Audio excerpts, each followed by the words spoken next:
Hello, people.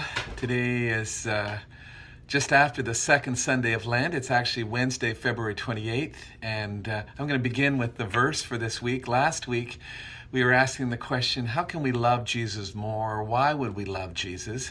Well, Colossians 1:15 said, He is the image of the invisible God, the firstborn of all creation, Colossians 1:15.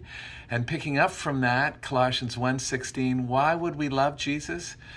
It says, for by him all things were created in heaven and on earth, visible and invisible, whether thrones or dominions or rulers or authorities. All things were created through him and for him. Why love Jesus? Because we've been made by him and we're made for him. Well, speaking of February 28th and thinking of loving Jesus, today, February 28th has always been a deal in my family because it's my mother's birthday.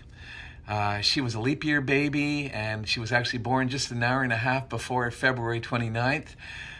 And so she would have been just 25 a few years ago. Anyway, the thing that's distinguished my mom that I always think about is that she loved the Lord Jesus. She just loved him.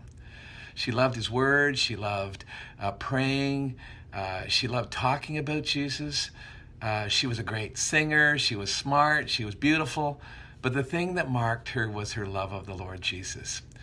And she's now in heaven. And thinking of heaven, I think of Billy Graham also, who just last week was promoted to glory. And for me, he's a big deal for a whole bunch of reasons. But in 1988, our parish was involved in the Hamilton Crusade that met at Copps Coliseum, and in 1996 at what was then the Sky Dome in Toronto.